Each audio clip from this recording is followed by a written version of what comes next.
우리 오늘 은혜 받으실 하나님의 말씀 예레미야 42장 7절에서 17절 말씀입니다.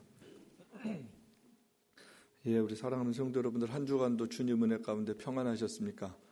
예, 우리 감사절 잘 여러분들 지내셨으리라 믿고요. 지난주에는 우리가 진정한 감사 이렇게 말씀을 나누었어요. 다시 한번 이렇게 생각을 해보면 성경이 말하는 감사가 어떤 것이었나, 성경을 믿고 하나님을 믿는 사람들은 어떻게 감사 생활을 해야 되나, 이 시대가 감사를 정말 잘 할 줄 모르는, 말로는 감사합니다라는 이야기를 하지만 마음 깊은 감사에 대해서는 있지 않은 그냥 언어적 습관들이 너무 많은 그런 것들을 한번 이렇게 생각해 보았고요. 또 두 번째는 대부분 사람들은 조건에 따라서 감사를 하고 살죠. 감사할 만한 일이 있으면 감사하는 거예요. 감사할 만한 일이 아니면 감사하지 않아요. 그런데 우리가 믿는 하나님은 좋으신 하나님이시고요. 언제나 동일하시다라는 거예요. 환경이 이렇게 저렇게 바뀔 때 우리의 마음이 바뀌는 거지 우리를 향한 하나님의 사랑은 변함이 없다라는 것을 믿는 거죠. 그래서 세상이 조건을 따라 살 때 우리는 하나님 바라보고 사는 거였습니다. 예, 하나님은 언제나 똑같으세요. 내가 그 하나님의 계획을 모르는 거지 하나님은 우리를 향한 가장 좋은 방법과 계획을 알고 계시다라는 거예요. 우리가 잘 모르는 거예요. 예, 어떻게 길을 가다 보면 터널이 있죠. 그 터널, 처음 가는 길은 이 터널이 도대체 어디가 끝인지 모르지만 그 터널은 터널이 목적이 아니라 터널을 지나가기 위해서 어떻게 보면 더 잘 가기 위해서 만들어 놓은 것이 터널이에요. 그 기간을 지날 때는 어두워요. 그렇지만 그게 목적지가 아니다라는 거죠. 터널 지나가게 되어 있습니다. 아마 최근에 한국을 다녀오신 분들은 만약에 동해안이라든지 어디를 가면요. 정말 길을 너무 잘 만들어 놨어요. 저도 작년에 아버님 모시고 한번 이렇게 동해 쪽을 간 적이 있는데, 산 넘어가는 것들 있잖아요. 우리 대관령, 한계령, 미시령. 글로 넘어가지를 않고요. 가다가 보면 그냥 바다가 나와요. 놀라울 정도로. 근데 그 길에 터널이 굉장히 많아요. 정말로 이렇게 터널이에요. 제가 그 지나가면서 그런 생각을 했어요. 우리 삶이 그럴 수 있겠다. 어떨 때는 산도 보고 강도 보고 가지만 터널도 지나고 또 산 지나고 강 지나고 이게 연속이에요. 근데 그 어두움이 전부가 아니다라는 거죠. 우리의 삶에도 그래요. 그런 것들이 있지만 그래서 좋을 때는 막 좋아했다가 터널 나오면 원망했다가 그렇게 살면 안 되고 목적지를 바라보고 살면 그 환경에 우리의 마음이 요동치지 않을 수 있다라는 거죠. 그래서 성숙한 감사는 하박국 선지자가 말했던 아무것도 없는 정말 무화과 나무에 열매가 없고 포도나무도 열매가 없고 외양간에 소도 없고 우리의 양도 없고 정말 아무것도 없는데 뭐 때문에 감사하는 거예요? 구원의 하나님 한 분 때문에 감사한다. 땅의 조건이 나의 감사의 삶이 아니라 하나님과 나와의 관계가 내 삶의 전부다라는 것을 깨달으니까 환경 때문에 막 마음 상하지 않는 거죠. 사람 때문에 속상하지 않는 거예요. 일 때문에 힘들지 않는 거예요. 이런저런 것들 때문에 그게 하나님과 나 사이를 가로막을 수 없는 거예요. 감사를 막을 수 없는 거예요. 예, 땅을 보면 불안한데요. 위를 보면 기쁜 거예요. 사람을 보면 그냥 참 어떨 때는 속상하고 실망스럽고 그러지만 그 전능하신 하나님, 풍성하신 하나님을 보면 그 하나님 한 분으로 우리 삶이 만족할 수 있다라는 거죠. 그러면 그 하나님을 섬기기 위한 삶에 우리 인생을 드리는 거죠. 그랬던 사람들의 예가 누구였어요? 청교도들이었죠. 그 하나님을 아니까 정말 그 하나님 예배하고 살고 싶은 거예요. 자유롭게 그 하나님 사랑하며 살고 싶은 거예요. 유럽에서는 그 당시에 이 캐톨릭의 핍박 때문에 그럴 수가 없어서 예배드리며 살겠다고 목숨을 걸고 배 타고 와서 미국 땅에 정착해서 하나님 예배한 거예요. 같이 왔던 사람들이 많이 죽었죠. 아니 하나님 살아계신데 어떻게 이럴 수가 있어요? 하나님 예배하러 온 사람들인데 어떻게 이럴 수 있어요? 그런 생각 있었겠지만 그것보다는 그 하나님의 섭리를 믿는 거예요. 내가 이해하지 못하는 그 하나님의 뜻 앞에 순종하는 거예요. 그리고 그 하나님을 기억하고 그 하나님의 은혜 앞에 살기를 소망하면서 예배를 드렸던 첫 번째 감사절 예배. 그 역사를 오늘날까지 이어오고 있죠. 그 하나님 잊지 말자라는 거예요. 그 믿음의 선배들 잊지 말자라는 거예요. 그리고 우리의 감사를 한번 그분들의 감사와 한번 이렇게 생각을 해보자. 그게 성숙한 청교도들의 감사죠. 오늘 우리의 감사, 로마서 8장에 있었던 우리를 구원하신 하나님, 끊을 수 없는 하나님의 사랑, 나의 삶에 따라서 하나님이 우리를 사랑하신다라 그러면 참 우리가 하나님 앞에 사랑받기 쉽지 않죠. 우리의 행위대로 하나님이 우리에게도 갚아주신다 그러면 우리 참 힘들 수밖에 없을 거예요. 그런데 하나님은 그러지 않으시는 거예요. 우리가 한 것 따라서 하나님이 우리에게 갚으시지 않고 하나님의 사랑을 따라서 우리에게 사랑을 베풀어 주시는 거예요. 그게 인자라는, 헤세드라는 단어예요. 그게 하나님의 자비로우심이에요. 그 사랑을 받는 거예요. 아들을 죽여서 우리를 살렸어요. 그러니 우리가 얼마나 소중한 존재예요. 아들의 생명이 우리에게 있는 거예요. 그래서 끊을 수 없는 하나님의 사랑, 그 하나님의 사랑을 알면 그 사랑 앞에 살게 돼 있고요. 그 사랑의 감격 속에서 우리가 거하는 거죠. 이게 성도들의 감격입니다. 저와 여러분이 하나님 앞에 감사할 수 있는 게 바로 그런 부분들이에요. 그래요. 어떤 부분 때문에 막 감사할 수도 있지만 진짜 우리 속에 있는 끊이지 않는 하나님을 향한 감사는 그 하나님과 나와의 관계죠. 나는 어떨 때는 그 하나님 자꾸 놓치지만 하나님이 나를 놓지 않으시는 거예요. 우리가 하나님 붙잡으면 우리 힘 빠지면 하나님 놓쳐요. 근데 안 놓치지는 게 뭐예요? 그분이 우리를 잡고 안 놓으셔서 그래요. 그분이 우리를 잡고 안 놓으셔서. 그래서 우리가 어떤 상황에도 그 은혜 가운데 있게 되었다라는 거죠. 그거 생각하면서 아마 여러분들이 감사절을 보내셨으리라 믿고요. 오늘 제목은 기다림이라는 제목이에요. 기다림, 그럼 한번 생각해 보세요. 기다림이라는 단어가 어떤 의미가 나에게 있나? 아마 누군가를 기다려본 분들이 계실 거예요. 또 어떤 선물을 기다려볼 수도 있고요. 또 물건을 샀어요. 막 좋아하는 물건을 사. 요즘엔 다 물건들을 인터넷으로 사니까 이게 왔는지 안 왔는지 언제 오는지 막 기다리죠. 또 어떤 좋은 소식들 어디 만약에 직장에 어플리케이션 넣고 기다려요. 이 소식이 언제 오나. 그 기다림은 그래서 설레임이기도 해요. 그래서 기다린다라는 것은 어떻게 보면 참 좋은 단어입니다. 오늘 본문이 다시 예레미야서예요. 예레미야 본문 설교를 여러분 계속 들으셔서 예레미야 역사적 배경들을 이제 여러분들이 아실 텐데, 북쪽 이스라엘 망하고 남쪽 유다 망하기 전에 하나님께서 선지자에게 말씀을 통하여서 계속 이 백성들이 돌아오기를 바라는 하나님의 마음을 알려주시는 그런 때죠. 주변에 강대국들이 많았어요. 이스라엘 역사를 보면 한번 전체적인 성경의 스토리를 이렇게 보면 창세기 12장에 아브라함 부르셨고 아브라함, 이삭, 야곱의 족장들이 가나안 땅에 살다가 기근이 나와서 요셉이 먼저 내려가고 그 다음에 그 가족들이 내려가게 되고 야곱의 가족들이, 그리고 나서 출애굽해서 돌아와서 광야 생활 지나다가 가나안 땅에 드디어 들어가게 되죠. 가나안 땅에 들어가서 살 때가 이제 사사 시대예요.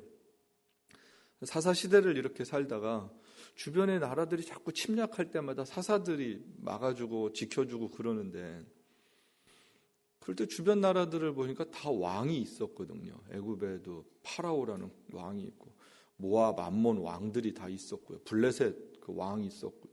저 북쪽에도 다 왕들이 있었고요. 근데 가만 보니까 우리나라만 왕이 없는 거예요. 그래서 이스라엘 백성들이 사무엘 선지자에게 요구하는 게 뭐예요? 우리에게도 왕을 세워주십시오. 그럴 때 그 이야기를 사무엘 선지자가 듣고 굉장히 가슴 아파하죠.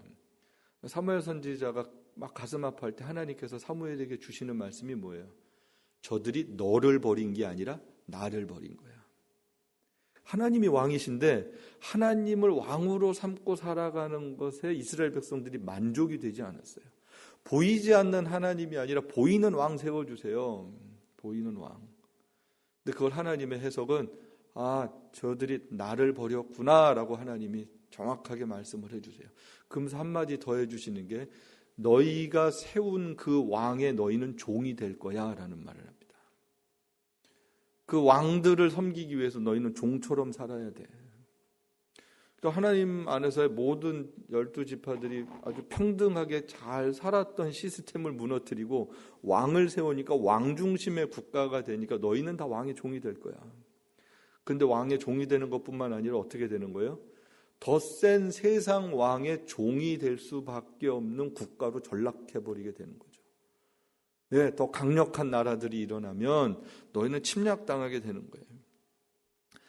2주 전에 저희가 그 예레미야 마지막 어떻게 보면 이스라엘 역사의 마지막 요시야 왕의 세 아들들 비참하게 죽어가는, 애굽에 줄 섰던 사람은 바벨론에 잡혀가고 바벨론에 줄 섰던 사람은 애굽에 잡혀가고, 이게 마지막 그 아들들 결국은 다 죽임을 당하고, 아버지가 그거 보는 거예요.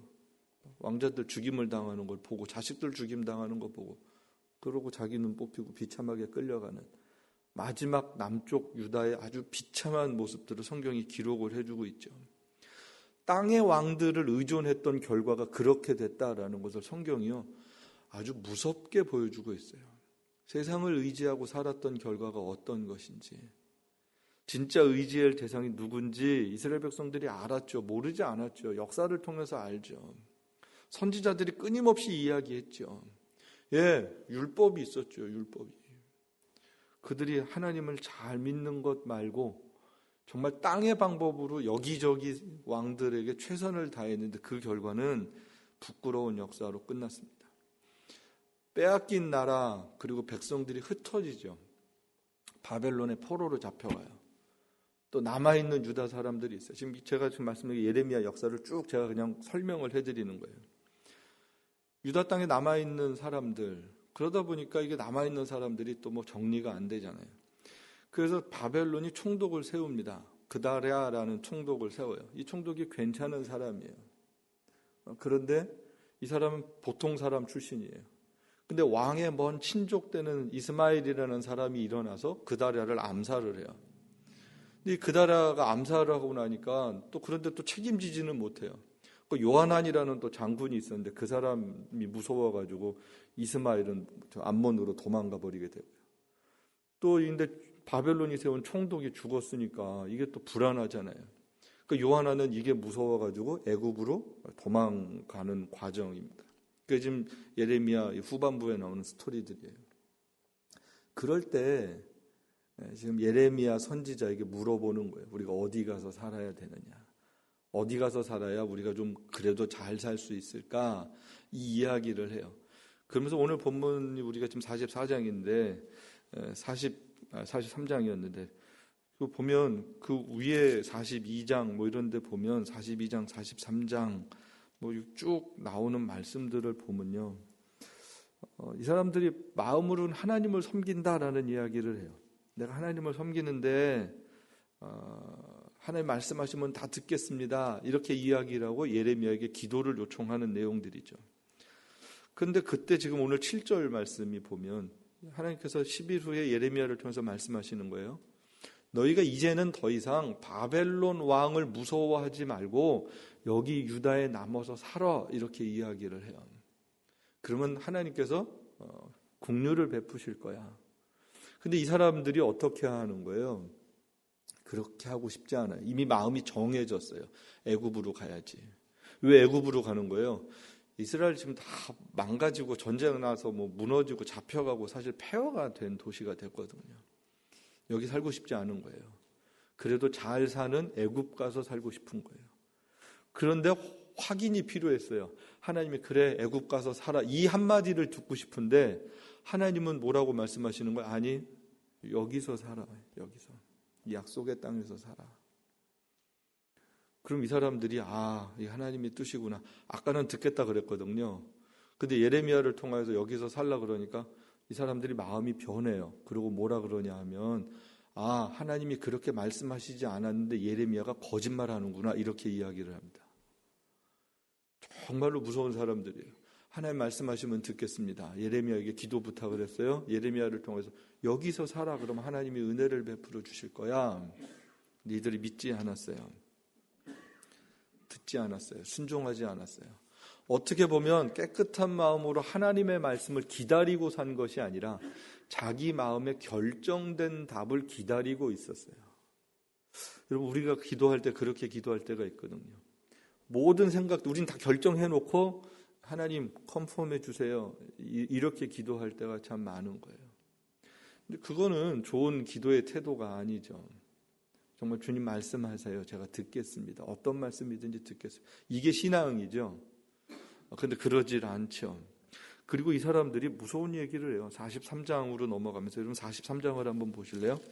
43장 1절에서 4절 말씀을 성경을 여러분들이 찾아서 보시면 예레미야가 모든 백성에게 그들의 하나님 여호와의 말씀 곧 그들의 하나님 여호와께서 자기를 보내사 그들에게 이르게 하신 이 모든 말씀을 다 말하며 호사야의 아들 아사랴가 가레아의 아들 요하난과 및 모든 교만한 자가 교만하다 그랬어요. 예레미야에게 말하여 가로되 네가 거짓말하는도다. 우리 하나님 여호와께서는 너희는 애굽에 거하려고 그리로 가지 말라고 너를 보내어 말하게 하지 아니하셨느니라. 이는 네리야의 아들 바룩이 너를 꼬드겨서 우리를 대적하여 갈대인의 손에 붙여 죽이며 바벨론으로 잡아가게 하려 함이니라 하고 이에 가레아의 아들 요하난과 모든 군대 장관과 모든 백성이 유다 땅에 거하라 하시는 여호와의 목소리를 청종치 아니하고 7절에도 보면 여호와의 목소리를 청종치 아니하고 이렇게 나옵니다. 그리고 44장에 가서는 더 무서운 소리를 해요. 44장 18절을 한번 보세요. 18절에서 19절 말씀.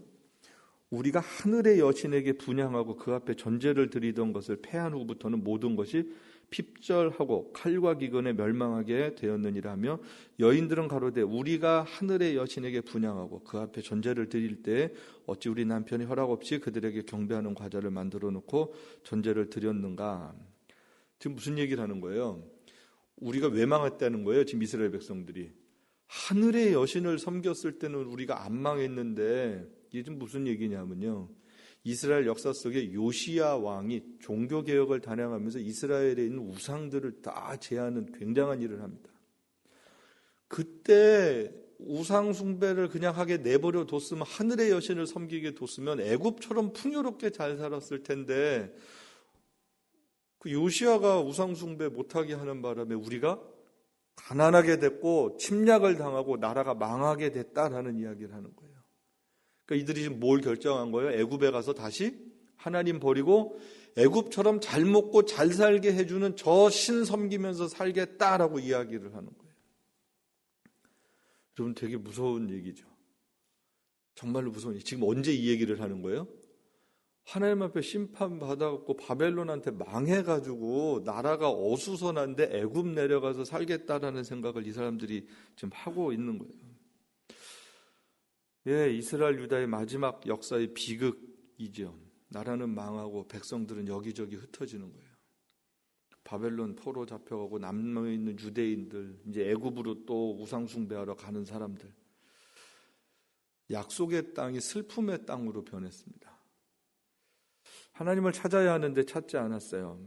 하나님의 국류를 기다려야 되는데 우상의 도움을 이들이 지금 기다리고 있습니다. 물론 역사는 시간이 지나가서 바벨론 포로 70년 만에 돌아와서 성전도 재건되고 하지만 그들이 하나님을 잘 섬겨서가 아니라 하나님의 약속 때문에 돌아와서 하나님을 섬기게 됐죠. 그런데 이렇게 한번 힘을 잃은 하나님의 백성들이 잘 회복이 되지 않아요. 그 역사를 쭉 보면 바벨론 다음에 페르시아가 일어나고 계속 식민지 생활을 하게 되고요. 그리고 나서 또 다른 제국들이 계속 일어납니다. 그리스가 일어나고요. 그 유명한 알렉산더가 나오면서 그리스의 지배를 지중해 연안이 다 받고, 그래서 우리가 아는 대로 그 우리 신약 성경이 헬라어로 기록이 될 정도로 그 영향력이 막강하고요. 그 이후에 뭐 그때 계속해서 뭐 식민지가 이어지고 있고 로마가 일어나고 또 로마는 또 굉장히 잔인하고 어떻게 보면 무섭게 식민지를 하거든요. 막 성전에서 돼지피 갖다 뿌리고 제사 지내고 막 그 유대인들이 저항도 하고 그러지만 그걸 감당해내질 못합니다. 결국 그렇게 시간이 지나가요. 어떻게 보면 구약 성경을 보면 말라기가 구약 성경이 우리 마지막이잖아요. 이스라엘 역사 마지막 책인데 물론 열왕기 하가 이제 역사적 시간으로는 어떻게 보면 나라가 망하는 걸 마지막 시간이고요. 거기서 마태복음 넘어오는 데까지 성경은 한 장이면 돼요. 그렇죠? 뭐 다른 게 있어도 그냥 바로 넘어가요. 그런데 우리는 그 시간이 400년이라는 시간이 있어요. 400년 동안 하나님이 선지자를 보내지 않으세요. 구약 성경이 우리는 지금 이렇게 있지만 그게 정경화되는 39권이 정경화되는 데는 AD 90년이에요. 90년의 시간이 지나서 구약 성경이 정경화되는 거예요. 그럼 그때까지 이스라엘 백성들은 성경이 전체적으로 다 갖고 있지도 않고 두루마기였고 힘들고 그럴 때였어요. 여러분 한번 가만히 그 시대를 이렇게 생각을 해보게 됐어요. 지금 예레미야를 요즘에 이렇게 보면서 성경의 역사를 이렇게 한번 자꾸 생각을 하게 되는데 그럼 이들은 그 나라가 망하고 400년 동안 뿔뿔이 흩어져서 살고 하면서 뭘 기다리고 살았을까라는 생각을 해보게 됩니다. 이들이 400년 동안 무슨 생각을 하고 하나님을 섬겼을까? 그 대부분 잘 섬기지 못하죠. 이들은 뭘 기다렸을까? 그들은 메시아 기다렸죠. 그런데 그들이 생각했던 메시아는 이 식민지에서 우리를 해방해 주는 메시아. 다윗 때처럼 솔로몬 때처럼 우리도 다시 한번 좀 잘 살아보세요. 이런 나라를 꿈꾸는 메시아를 기다렸을 겁니다. 이스라엘의 독립이었어요. 힘 있는 나라였어요. 강대국 되는 꿈이었어요. 거룩하신 하나님께서 다스리시는 나라는 땅의 나라들보다 물리적으로 강한 나라여야 된다고 생각을 했어요. 그런데 예수님이 오셔서 하시는 일이 뭐였어요? 세상에서 강한 나라가 아니었죠. 사람들의 마음, 사람들의 삶에 들어오셨어요. 어떻게 사는 게 하나님의 백성인지, 어떻게 생각하는 게 하나님의 백성인지, 진짜 하나님을 섬기고 사는 게 어떤 것인지, 하나님 나라가 어떤 것인지를 예수님께서 오셔서 보여주셨어요. 그리고 십자가에서 조용히 죽으셨어요. 여러분 그러면 400년 동안 기다렸던 메시아의 모습과 예수님이 오셔서 보여준 메시아의 모습은 사람들이 생각할 때 너무나도 달랐을 것입니다. 저렇게 로마에 힘없이 죽어가는 예수를 따르기가 너무 힘든 거예요. 그 예수를 믿기에 저 예수가 하나님의 아들이라고 말하기에는 우리가 기다렸던 메시아가 아니다라고 생각을 한 거예요. 그래서 지금도 이스라엘에 있는 유대인들은 메시아를 기다리고 있습니다. 어떻게 보면 참 안타깝고 불쌍한 기다림이에요. 왜요? 예수님이 이미 오셨기 때문에 그렇습니다. 하나님을 모르는 사람들은 보면 늘 엉뚱한 거 기다려요. 능력 있는 사람 왕 기다렸고요. 이방에 힘이 있는 도와줄 왕 기다렸고요. 로마를 이길 메시아를 기다렸습니다. 오늘도 비슷해요. 사람들이. 누가 어디서 귀인 좋은 사람이 나타나 날 좀 도와주면 좋겠다. 요즘은 안 그러지만 백마탄 왕자, 로또나 하나 맞으면 누가 좀 편안하게 좀 살 수 있는 방법이 없을까? 잘못된 기다림이죠. 하나님의 뜻과 상관없는 기다림의 끝은 늘 허망해요. 그냥 다 꽝이에요. 꽝. 아무것도 없어요. 그 기다림 뒤에 아무것도 없어요. 그런데도 지푸라기라도 잠든 심정, 그 쓸데없는 심정이거든요. 진짜 지푸라기, 아무것도 도와줄 거 썩은 동아줄 잡고 좋은 날이 오기를 기다리는. 근데 우린 그런 사람들 아니잖아요. 전에 저 청년들 가르칠 때 그런 청년들이 목사님 배우자 위해서 기도해 주세요. 어떤 배우자? 믿음 좋고요, 착하고요, 직업도 좋고요, 건강하고요. 그래서 제가 그랬어요. 그런 사람이 널 왜 만나겠니? 내가 그랬어요. 그런 사람이 널 왜 만나겠어?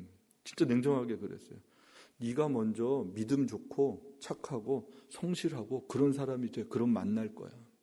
정답이죠. 이게 정답이에요. 예수 믿는 사람은 아무것도 안 하고 기도하고 그러는 게 아니에요. 공부 하나도 안 하고 기도하고 하나님 점수 잘 받게 해주세요. 이게 예수 믿는 게 아니라니까요. 진짜 훌륭한 그리스도인은 내 삶의 자리에서 내 삶에서 최선을 다하는 거예요. 그리고 하나님의 뜻을 기다리는 거예요. 그래서 기다린다라는 것은 기다림도 중요하지만 어떤 자세로 기다리느냐가 더 중요합니다. 어떤 자세로 기다리느냐. 이제 다음 주 12월부터 대강절 기간이에요. 어드벤트 대강절 기간이죠. 예수님 오신 거 기뻐하고 다시 오실 예수님 기다리는, 오늘 우리들에게 있어서는 참 기쁜, 감사한, 그리고 소망이 있는 그런 절기죠. 구약의 성도들이 메시아 오심을 기다렸듯이 예수님이 승천하신 다음에 이 시대 모든 그리스도인들은 이제 다시 오실 예수님 기다리고 사는 거죠. 오늘 우리는 그래서 오셨던 예수님, 다시 오실 예수님, 그 역사의 중간을 살고 있어요. 역사의 중간을. 이 또한 기다림의 역사입니다. 우리 신앙생활에 중요한 것, 예수님 다시 오신다라는 거예요. 성경의 모든 약속이 다 이루어졌어요. 이제 하나 남았어요. 예수님 다시 오시는 거예요. 예수님 다시 오시는. 어떻게 기다려야 되는가? 구약의 이스라엘 백성처럼 잘못된 메시아 기다리고 살지는 않는지, 하나님 모르는 사람들처럼 예수님 오실 것 잊고 살지는 않는지 이렇게 생각해 봐야 되는 거예요. 난 진짜 뭘 기다리고 살고 있나? 한번 생각해 보세요. 여러분 뭘 기다리고 사세요? 어떤 소망을 품고 사세요? 내 마음에 품고 소망하고 살아가고 있는 게 정말 어떤 건지. 전 개인적으로 기다림의 삶이 나그네 삶이다라는 생각을 이렇게 해보게 됩니다. 왜냐하면 주님이 오시면 우리 다 떠날 것이기 때문에 그렇습니다. 그렇죠? 주님 오시면 여기 남고 싶으세요? 아니죠. 그때 남으면 큰일 나잖아요. 예수님 오시면 다 떠나는 거예요. 다 떠나는 거예요. 예수님 오시면 땅의 역사가 끝이 나고 영원한 세상으로 우리가 옮겨가는 거예요. 그리고 영원한 천국, 영원한 지옥, 그때는 둘밖에 없어요. 중간 없어요. 기회 없어요. 영원한 천국이 있고요. 영원한 지옥이 있어요. 공통점이 뭐예요? 영원한 곳으로 간다라는 건 공통점이에요. 지옥이 영원하다니까요. 그냥 죽어서 끝 이런 게 아니에요. 영원한 고통 속으로 들어가는 거고요. 영원한 행복 속으로 들어가는 거예요. 여러분 믿습니까? 이거 우리가 기다리는 거죠. 영원한 그 나라를 기다리는 거예요. 영원한 나라 속에서 살아가는 꿈을 꾸고 살고 있는 거예요. 모두가 그래서 예수님을 기다리고 살아야 돼요. 그 나라를 기다리고 살아야 돼요. 전 우리 성도들 속에 허망한 것 기다리고 사는 인생이 아니라 땅의 것 기다리면서 아둥바둥 사는 인생이 아니라 정말로 다시 오실 그 예수님, 그래서 그 예수님을 통해서 들어갈 그 영원한 나라, 영원한 행복의 나라, 기쁨의 나라, 평안의 나라, 감사의 나라, 이 나라 기다리고 살아가는 거예요. 이 나라를 소망하고 사는 거예요. 그래서 저 여러분이요, 언제든지 떠날 준비를 하고 살아야 돼요. 기다린다라는 것은 떠나는 거예요. 떠나는 거예요. 이 땅에서 자자손손 잘 살게 하옵소서. 이게 우리의 기도의 제목이 되면 우리 망하는 거예요. 그게 기도의 제목이 되면 안 돼요. 떠날 준비하는 거예요. 떠날 준비. 여러분 그게 진짜 기다리는 삶인 거예요.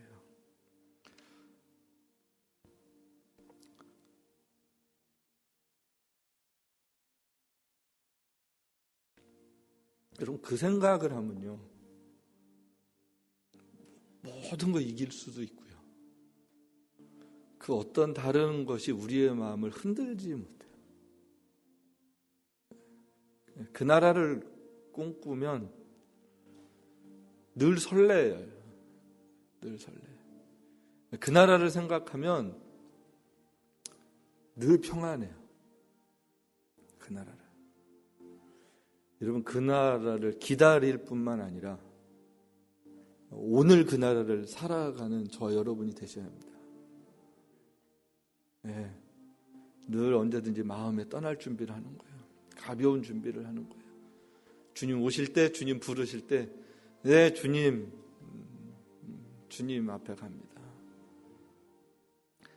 그 믿음이 저와 여러분을 풍요롭게 하시기를 주님의 이름으로 축복합니다.